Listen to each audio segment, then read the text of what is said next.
अस्सलामु अलैकुम वरहमतुल्लाहि वबरकातहू। कदीमी ज़माने में एक बादशाह था जिसकी 12 बेटियां थी, यानी 12 शहजादियां। उनकी खूबसूरती का क्या कहना था, सब एक से बढ़कर एक थी। बादशाह ने उनकी शादी करने का फैसला किया तो उसको एक हैरान कुन राज का पता चला कि शहजादियां रात भर रक्स करने के लिए जाती हैं, मगर किसी को भी नहीं पता चलता कि वो कहाँ जाती हैं। बादशाह बहुत परेशान था। उसने किले के सब दरवाजे बंद करवा दिए ताकि शहजादियां बाहर ना जा सकें, लेकिन उसकी तमाम कोशिशें नाकाम हो गई। वो परेशान था कि आखिर माजरा क्या है। बादशाह ने ऐलान करवाया कि जो कोई शहजादियों के रक्स का पता लगाएगा उसे अपनी पसंदीदा शहजादी से शादी करने का मौका मिलेगा, और वो मेरे मरने के बाद बादशाह भी बना दिया जाएगा। और अगर वो 3 दिन में उस राज का पर्दाफाश ना कर पाया तो उसे मौत की सजा दे दी जाएगी। ये खबर रियासत में हर तरफ फैल गई। एक शहजादा आया जो रक्स के राज का पता लगाना चाहता था।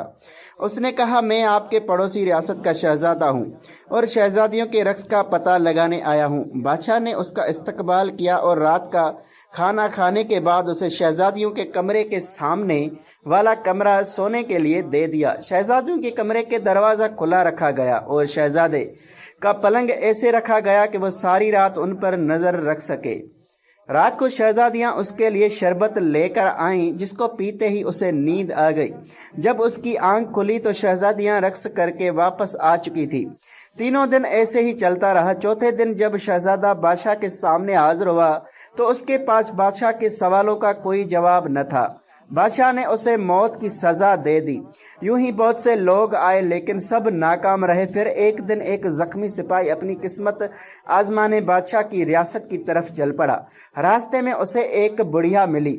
सिपाही ने बुढ़िया की मदद की। बुढ़िया ने बदले में उसे एक पोशाक दी और कहा कि ये पहनकर नजर नहीं आओगे, और ये भी बताया कि जो जूस शहजादियां तुम्हें दें वो मत पीना। सिपाही बादशाह की रियासत में पहुंच गया। बादशाह ने उसका इस्तकबाल किया और उसे भी शहजादियों के रक्स का राज मालूम करने के लिए 3 दिन दिए गए। रात को बड़ी शहजादी उसके लिए जूस लेकर आई। सिपाही चौंक के बहुत ज़हीन था। उसने जूस पी तो लिया मगर निगला नहीं। उसने मुंह में स्पंज रखा हुआ था। जैसे ही शहजादी कमरे से बाहर निकली उसने स्पंज से मुंह से निकाला और सोने की अदाकारी करने लगा। शहजादियां उसको सौदा देखकर खुश हुई और रक्स करने के लिए तैयार हो गई। सबसे बड़ी शहजादी ने अपना पांव जोर से अपने पलंग पर मारा तो वो ज़मीन दोज हो गया, और फिर सारी शहजादियां उस खुफिया रास्ते से नीचे उतरने लगी। सिपाही ये सब देख रहा था। उसने बुढ़िया की दी हुई पोशाक पहन ली और उनका पीछा करने लगा। आधा रास्ता उतरने के बाद छोटी शहजादी को शक हुआ कि शायद कोई उसके पीछे है, मगर पोशाक की वजह से उसे सिपाही किसी को भी नज़र नहीं आ रहा था। फिर वो सबसे खूबसूरत हिस्से में पहुंच गई जहां दरख्तों पर लगे पत्ते चांदी के थे। सिपाही ने सबूत के लिए एक पत्ता तोड़ लिया। उसके तोड़ते ही एक ज़ोरदार आवाज़ आई जिससे सब डर गई। आगे सब पत्ते सोने के थे। सिपाही ने एक सोने का पत्ता भी तोड़ लिया और आगे जाके एक हीरा भी सबूत के लिए ले लिया। फिर शहजादियां एक झील के किनारे पहुंच गई जहां 12 शहजादे नाव के साथ उनका इंतज़ार कर रहे थे। हर एक शहजादी एक एक शहजादे के साथ बैठ गई। सिपाही छोटी शहजादी के साथ बैठ रहा और सब झील का दूसरे किनारे पहुंच गए जहां एक आलीशान किला था, और वहां साज बज रहे थे और उसकी धुन पर सब शहजादियां रक्स करने लगी।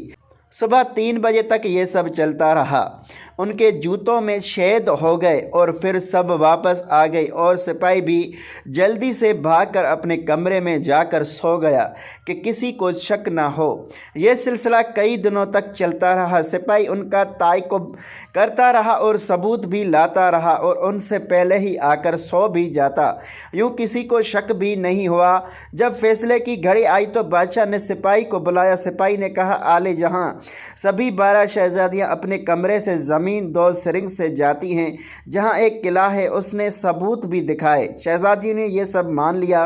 बादशाह ने उस सिपाही को खूब इनाम से नवाजा और पूछा, मेरी किस बेटी से शादी करना चाहते हो? तो उसने सबसे बड़ी बेटी को पसंद किया और ये अच्छी ज़िंदगी गुजारने लगे।